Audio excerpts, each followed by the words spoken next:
Hello and namaste from Pallavi. Welcome to Eco-Friendly Kind World. I'm back with yet another episode with a climate activist. And today in this episode, I have somebody very special. His name is Azeez and he's just 23 years old and he's from Nigeria. Climate change is real. All the species on Earth are facing the real threat, and it is the time that we collectively work together and stop procrastinating. So let's hear from Azeez what he is doing as climate action. Hi Azeez, welcome to Eco Friendly Kind World. How are you doing? Hi, Pallavi. Thank you for having me on this podcast, and I'm doing pretty well. How about you? I'm great, absolutely fine. Thank you so much for accepting to come on my podcast. So, Aziz, let's hear from you. Can you tell our listeners about yourself and the climate action initiatives which you are doing? All right, Pallavi. Thank you so much for having me once again, and it's a pleasure to be on this um, episode today. Um, my name is Aziz, just like Pallavi have shared with you all, and I'm from Nigeria. I'm a 23-year-old young professional from Nigeria, and I have a background in engineering.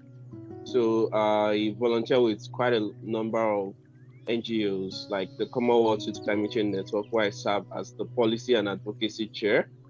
I'm also a Global Citizen Fellow and a Global Shaper within my local community. Um, in September and November, I've had the opportunity to attend two different climate-related conferences. One is the Youth for Climate in Italy, and the other is the COP26 in UK in Glasgow. So I've got Oh, to you experience were what's you were a actually part going. of that. Yeah, exactly. I was actually part of that. Yeah, so yeah, just briefly, that's what I'm doing currently, and where. That's great. So, Aziz, can you tell that at what age you have started and how you got to know about climate change and what has motivated you to take climate action? Okay, so 5 years ago, I had this experience in Lagos State where I once was, and it was a flooding experience, and this kind of like triggered. I had known about climate change as a young person in my school. There's this subject called geography where I got to learn about climate change, but I didn't really see it as a major threat then until I experienced it, you know, and I experienced the effects, one of the effects, which is flooding. So that day, my brother and I was stuck on the bridge, and it started raining heavily, and then everywhere got flooded. And this is a very very terrible experience, really. Um, it could have been worse than that, but I just knew that I had to go back home that day, trying to understand what could have caused it and how, like, what's really going on. Then I started discovering, it bit by bit online, how um, governments have a major role to play, and how ourselves individuals also have a major role to play, and how the private sector, how every single stakeholder has a role to play in the fight against the climate crisis. So yeah, that's how my journey started, and I started advocating for climate justice. Started advocating for integration of adaptation and resilience solutions, especially for the most vulnerable communities in Africa and small state islands, across the world, especially in the global south, just global south countries. Yeah.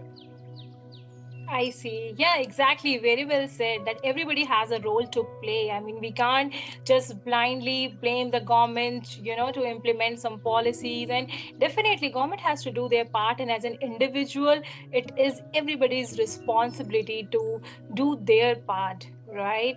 That's really great to hear from you. And 5 years ago means you have been very young when you have started your climate action journey. Great. So, Aziz, could you please tell more about your initiatives, what you are doing? And, during COVID, there were a lot of restrictions. I'm sure there must be in Nigeria as well. So, how you have facilitated those initiatives having so much restrictions around? Okay, so during COVID in 2022, when the lockdown was initiated, I knew that there's restriction in terms of movement and now, so I had to think of innovative ways to keep advocating, and I started a podcast called the Earth Podcast. So I invited country coordinators from Earth Day Network and the UN Environment Program, the Africa coordinator for the UN Environment Program. We had like dialogues and we discussed how individuals can take action, how every stakeholder can take action in the fight against the climate crisis. And it was a very good way. I was able to leverage online platforms to push, like social media, to push and to get people to care about these issues. Because I mean, people can only take action when they actually care about it. If they don't care about it, then they won't bother. They will feel like, oh, I have some money, I don't need that. I feel like I'm not going to be threatened by this. So if anything happens, if my property get destroyed, I can build another one. So, but people need to care about it. Whether you're rich, whether you're poor, you need to care about it. And that was why I started that podcast, and it's really helped to, convince. In fact, I was surprised with how much reach the podcast had. I didn't know that it was going to have this much impact. But yeah, like for me then, I just knew that whatever I was doing, I feel like it wasn't too small. So you also need to understand that whatever you're doing is not too small to make a difference. You must take any little action you're taking. If every single person in the world takes one small action, then it ramps up and it forms that magnifying effects of so much impact. So we need to do whatever we can, no matter how small it is, to fight the climate crisis. And that's just one out of several other initiatives that I've launched over the past 2 years. Another one is called the Youth Lead SDG 13 Action Challenge. And this was sponsored by the Commonwealth Secretariat and the Commonwealth program within the Commonwealth Secretariat. And we had like young people, we called on young people to take climate action to support the most vulnerable people. So we had like 4 thematic areas. That's young people and children, women, people with disabilities, and refugees that are being displaced due to climate change. So our focus was on that, and we had like different actions that we wanted young people to take to support this particular target group that are being affected by climate change. And then we're rewarding young people for doing that. So we're encouraging them, we're providing the support they need to do that. So that's one. Then within my local community where I reside, Ilorin, Ilorin is like a city in the capital city in Kwara State within Nigeria. So um, I'm one of the founding global shapers within within the Ilorin community. So and we initiated this campaign called um, a strategic climate action plan for Ilorin communities. So what we've done with this campaign is that we developed flood risk maps. So we are able to forecast areas that could be flooded due to different criteria, like the amount of rainfall. You would have noticed that in different regions across the world, it's either the rainfall is getting more frequent and more hazardous, or in some areas it could be that it's now snowing more than ever. In some areas, it could be that the heat wave is just too much. So these are all the effects that we're seeing, the direct effects of climate change. So for me, my local community in Ilorin, it's one of the major challenges flooding. So we have a lot of flooding, and what we've done with that um, project is to develop flood risk maps. So this will allow us to predict that this area is going to be flooded, and we can integrate early warning systems. We can help people, we can help farms, we can help markets thrive and adapt to this situation. So that's why we are doing that, and we want to really support people. Our focus here is climate adaptation and resilience, and also compelling developed countries to provide resources, not just resources, but funds in form of grants and not loans, because we're already indebted. So if they're giving us loans, then it's not helping us. So we need grants to help support initiatives like the one I have within my local community to help us build adaptation and resilience, because it can only be fair if developed countries are able to support developing countries and least developed countries in the climate crisis. Yeah. So yeah, those are just one out of a few other initiatives Great. I have. Yeah, I mean that's really wonderful, and you're doing a lot. And at this point, I can just say more power to you, and may your tribe grows, and you get all the resources and all the grants which you are looking for. And that's a great way to leverage the social media for a good cause. And very well said. I agree with that. That you should not worry about starting with something big, because when everybody takes that small actions, it collectively becomes big automatically, right? So definitely, I mean, there is a lot, a lot to learn from you. And I'm sure that you are able to create that impact, and your message reaches to many more. And today also, all the listeners who are listening to this podcast, they'll get a lot of ideas how they can start as an individual. You are an inspiration for the world. Great. So, Aziz, one last question to you. So, can you just tell a little about your future initiatives and a last message to the listeners? Okay, all right. Thank you so much, Pallavi, and thanks for your kind words. Yeah, I think that moving forward, I've got some initiatives going on, like the adaptation and resilience projects, and really, just like you said, we have to start small and then scale it, right? So I'm looking forward to scaling those projects in the future. So I can scale them if I'm able to get more resources, more partnerships, more meaningful collaborations, and more meaningful engagements, and then grants to help scale some of these initiatives. So if I'm able to get that, I'll be able to scale them in 2022 and also and beyond, really. So that's one. The other one is the Youth Lead SDG 13 campaign.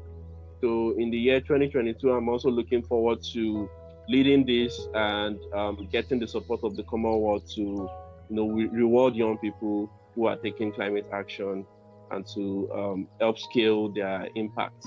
So really, my last words or my final words would be that we've been saying this like throughout the whole podcast. No matter how small it is or how small it may seem to be, um, do take action. It could, and this could range from you just making different lifestyle choices. It could be you deciding to walk that morning instead of taking the taxi. It could be you deciding to cycle to work that morning instead of taking a taxi or taking any other means of transport that could result in more emissions. So if you start by making this kind of choices, it could be deciding to eat less meats. It could be deciding to take more veggies. You know what I mean? At the end of the day, when you look at it overall, all these things are helping you, like they're helping your health, really. When you decide to walk, then you exercise your body, right? When you decide to eat veggies, you get nutrients that is good for your body. So you're not just helping yourself, you're also helping the planet, you're helping everyone else around you and across the world. You're being a global citizen. So no matter how small your action is, just take it anyways. It could be by telling your friend about it. You've done it, you're telling them about it, okay, that they should. So it could be by influencing others. There is a lot of power in influence, so you can leverage on that too.